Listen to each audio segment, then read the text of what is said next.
রাই থাকতে অনির্বাণের মায়ের গায়ে একটা আঁচও আনতে পারবে না কোয়েল এবং নীলু। হ্যাঁ বন্ধুরা, ভিডিওতে লাইক দিয়ে দেখতে থাকুন। অনির্বাণের মা ইমোশনাল হয়ে রাইকে বলতে থাকে যে রাই, তোমার কাছে আমি দু হাত জোর করে অনুরোধ করছি, প্লিজ তুমি এখান থেকে চলে যাও, কারণ আমি চাই না যে আমাকে বাঁচানোর পেছনে ছুটতে গিয়ে তোমার কোনো রকম কোনো বিপদ হোক, ওরা তোমাকে শেষ করে দিবে। ওরা যদি তোমার আসল পরিচয় জানতে পারে, তুমি নিশ্চয়ই বুঝতে পারছো যে কোয়েল এবং নীলু মরিয়া হয়ে পড়েছে যে কোনো মূল্যে অনির্বাণকে ওরা ভুলিয়ে ফুসলিয়ে কোয়েলকে অনির্বাণের কাঁধে চাপিয়ে দেওয়ার জন্য। তাই ওরা এর বিনিময়ে তোমাকেও মারতে ওরা দ্বিধাবোধ করবে না। তাই তুমি প্লিজ এখান থেকে চলে যাও, আমার যা হওয়ার হবে। অন্যদিকে রাই বলে থাকে যে না মা, এরকম করে বললে তো হয় না, আমি আপনার গায়ে একটা আঁচ অব্দি আসতে দেবো না। আর কোয়েল ওই নীলু কত জঘন্য হতে পারে আমিও সেটা দেখে নিব, আপনি একদম টেনশন করবেন না। অন্যদিকে অনির্বাণের মাও ঝরে কাঁদতে থাকে আর বলতে থাকে যে তোমার মতন এরকম একটা মানুষ পাওয়া সত্যি আমার ছেলের পক্ষে ভাগ্যের বিষয়, কিন্তু তা সত্ত্বেও আমার ছেলে এতটাই পাপ কাজ করেছে যে ওর পাপের ঘোড়া পূর্ণ হয়েছে বিধায় হয়তো বা কোয়েল ওর জীবনে এসে এরকম করে ওকে শাস্তি দিচ্ছে, আর ও সেটাকে ওর জীবনের আশীর্বাদ ভেবে একসেপ্ট করে নিচ্ছে। আমি তোমাকে হাত জোর করে অনুরোধ করছি, প্লিজ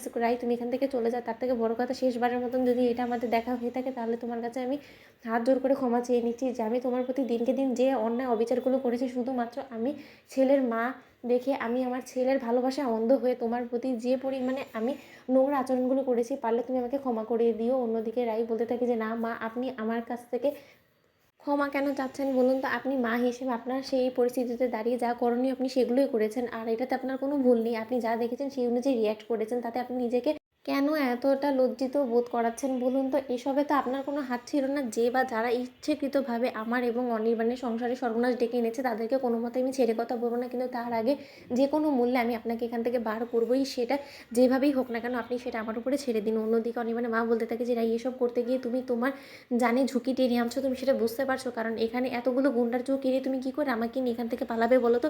তখন রাই বলতে থাকে যে মা, একবার যখন ঠাকুর আমাকে আপনার কাছে অবধি পৌঁছানোর ব্যবস্থা করে দিয়েছে, তাহলে ঠাকুরই কোনো না কোনো মতে আমাকে একটা পথ দেখাবে। এখান থেকে যে কোনো মূল্যে আমি আপনাকে নিয়ে বের হবই, আপনি এই বিষয়ে একদম নিশ্চিন্ত থাকুন। আর তার পরবর্তী পদক্ষেপই আমাদের থাকবে যে যে করেই হোক না কেন অনির্বাণ এবং কোয়েলের বিয়েটা আটকানো। কারণ যদি ঠিক সময় মতন আমরা অনির্বাণ এবং কোয়েলের বিয়েটা না আটকাতে পারি, তাহলে অনির্বাণের জীবন অনেক বড় একটা সর্বনাশ হয়ে যাবে। আর আপনার যদি সত্যিকার অর্থেই পাপের প্রায়শ্চিত্ত করারই হয়, তাহলে যে কোনো মূল্যে আপনাকে মনের জোর রেখে এখানে আমার কাঁধে কাঁধ মিলিয়ে লড়াই করে যেতে হবে, আমার সাথে হাত মেলাতে হবে, যেভাবে আমি বলবো আপনাকে সেরকমটাই করতে হবে।